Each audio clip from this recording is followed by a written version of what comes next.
Bonjour, bonsoir à tous et à toutes. Aujourd'hui, on va aborder un sujet qui, en soi, me tient relativement à cœur, celui, dans les systèmes personnalisés, de l'utilisation des stats.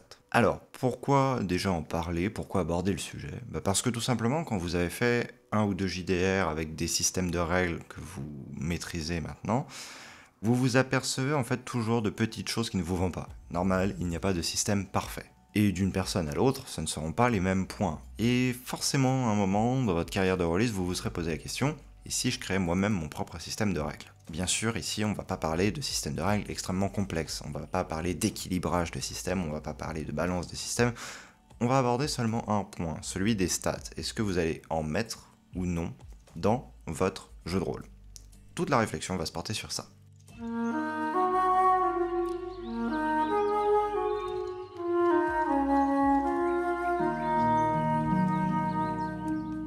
Forcément, à un moment dans votre carrière de rôliste, vous vous êtes dit qu'il y avait quelque chose dans un système qui ne vous convenait pas entièrement.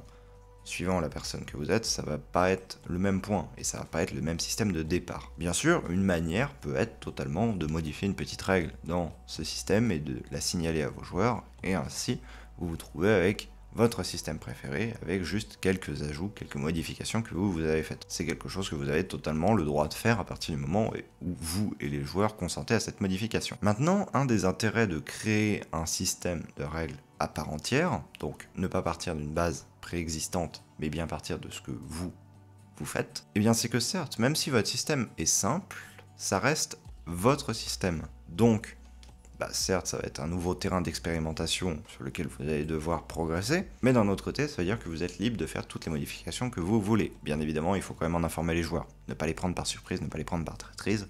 Donc, faites un petit manuel et dites la liste des choses que vous faites dans votre système. Un des points que forcément on va vous demander, est-ce que vous les gérez ou non, ce sont les stats. Et par statistique, j'entends que ce soit au niveau des caractéristiques personnages, que ce soit au niveau des PV, donc des points de vie, que ce soit au niveau de la potentielle mana ou énergie, suivant votre univers et suivant le type de jeu de rôle que vous faites, l'endurance, toutes ces choses-là. La question peut se poser du est-ce que je mets des stats ou est-ce que je n'en mets pas. Dire je mets pas de stats, c'est quelque chose d'assez contre-intuitif sur le coup. Parce que la plupart des gens se figurent assez bien ce que c'est qu'une barre de vie, rien que par analogie avec les jeux vidéo. On prend des dégâts, on enlève des points de vie sur sa barre de vie, on a donc moins de points de vie. Beaucoup de systèmes de jeux de rôle d'ailleurs fonctionnent selon cette mécanique. Vous avez une barre de vie qui représente l'état de santé de votre personnage. Sauf que problème, là où un jeu vidéo, même blessé, vous allez pouvoir continuer à courir, sauter et effectuer toute une variété d'actions que jamais avec une cheville cassée vous pourriez faire. Là, si vous voulez avoir un JDR qui soit un peu plus réaliste, ça peut poser problème. Et c'est justement ce qui m'a causé beaucoup de soucis dans mes premières saisons de JDR. Je n'arrivais pas à faire comprendre à certains joueurs que, eh bien là, ils n'avaient que 2 points de vie sur l'intégralité de leur barre qui était de 20 points de vie. Ça voulait dire qu'ils étaient aux portes de la mort, littéralement. Mais ils ne le figuraient pas et continuaient à faire des actions. Et il fallait que je leur dise non, tu ne peux pas. Tu as actuellement une blessure là, là et là. Et le problème justement des points de vie, c'est que ça figure un état de santé global, et il faut que ce soit clair dans l'esprit de vos joueurs. Et c'est absolument pas un état de santé local. C'est absolument pas le fait que votre jambe est cassée, donc vous ne pouvez plus courir. Ce n'est pas figuré du tout. Certaines personnes vous diront que des stats, oui, mais seulement sur certains aspects, et que par exemple, les blessures doivent ne pas être comptabilisées en stats, mais bien en point d'impact. Une idée, par exemple, pourrait être de faire un squelette. Vous dessinez un squelette sur la fiche de votre personnage et, suivant l'état en fait des zones, vous mettez soit blessure légère, blessure grave, membre mort, et si vous cumulez plus de temps de blessure grave, votre personnage tombe dans le coma. Si vous cumulez plus de temps de blessure légère, votre personnage va perdre connaissance, etc. Un ensemble de signes annonciateurs, mais également punitifs, pour quand son personnage est blessé. Une autre manière, tout simplement, peut être de mettre certes une barre de PV, mais dire qu'à certains seuils, vous avez, eh bien, une régression en termes d'actions que vous pouvez faire. Un malus global. Par exemple, vous prenez une barre de 2 points de vie, tous les temps de PV, ils perdent tant dans toutes les stats, leurs jets sont plus difficiles, si jamais c'est un JDR avec des jets de dés. Maintenant, une autre possibilité à laquelle j'ai réfléchi récemment, c'est de faire en sorte que les blessures soient des blessures sur les statistiques principales du personnage. Ce que j'appelle statistiques principales, c'est les caractéristiques globalement qui vont influer les jets, par exemple, si vous fonctionnez avec des dés. Agilité, force, résistance, endurance. Tous ces noms sur lesquels vous placez des attributs. Les blessures pourraient directement impacter cela, et que certes vous ayez une valeur maximale de la stat qui représente 100% de votre état de santé, mais que par exemple, eh bien, une blessure à la jambe va impacter votre stat de vitesse. Par exemple, vous avez 12 en vitesse max. Vous vous faites blesser à la jambe, vous perdez 4 points en vitesse. Et du coup, quand vous faites des jets de vitesse, de course, la stat est grandement impactée. Ainsi, cela garde trace des blessures, d'une part. Mais après, bien évidemment, ça demande quand même pas mal de réflexion pour savoir comment, à chaque type de blessure, associer une pénalité. Car l'idée, derrière, même si le but d'un système de JDR n'est pas de pénaliser le joueur, c'est aussi de pouvoir lui faire comprendre que certaines actions, il n'a pas le droit de les faire. Que certes, il est dans un jeu, mais il y a des règles. Il y a un cadre. Il n'est pas tout puissant. À mon sens, par exemple, les points de vie, simplement la barre de points de vie, a un problème majeur. Nous sommes dans une période où il y a beaucoup de nouveaux rôlistes qui s'intéressent au milieu. Et ceux-ci viennent plus de l'univers du jeu vidéo que du bon vieux Donjons et Dragons que vous auriez... Et je ne dis pas ça de manière péjorative, parce que cela a des avantages. Une certaine rapidité de compréhension de certaines mécaniques, de stats, etc., à l'instar de d'autres joueurs, mais à l'inverse, une moins bonne figuration de ce qu'est une barre de points de vie. Ils vont avoir tendance à faire des cabrioles alors qu'ils sont à un point de vie.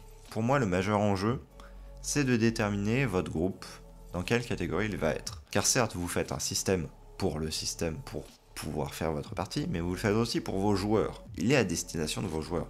Et il faut, quand je dis que vos joueurs le comprennent, c'est qu'ils l'appréhendent en fait. Qu'ils arrivent à se figurer que, oui, là je suis blessé, là je ne peux pas faire telle action. Si ils comprennent, en termes de statistiques, en termes de mécanique juste, bah là, dans cette situation, je fais un jet de ça, mais que derrière, ils n'arrivent pas à se figurer que s'ils ont 3 points de vie, c'est qu'ils sont aux portes de la mort, c'est qu'ils n'ont pas compris le système.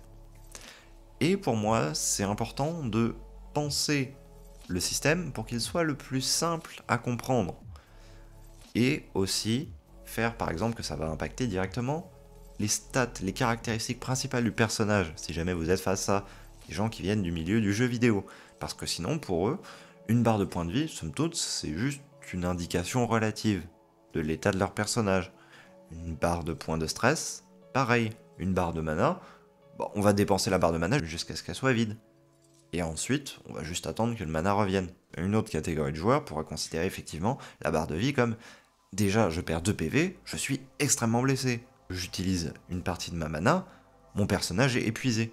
Et suivant les gens face auxquels vous êtes, votre système ne va pas avoir la même perception. C'est pour ça que, dans cette petite chronique de création de règles, je ne peux pas vous dire « il faut faire ça ». C'est parce que vous allez devoir d'une part vous adapter à ce que vous avez envie, mais également à ce que votre public comprend et appréhende du système.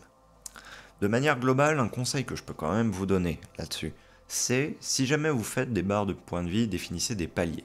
Dites, ok, à partir de tel palier, il t'arrive telle chose. Tu perds en stats, tu perds en quelque chose.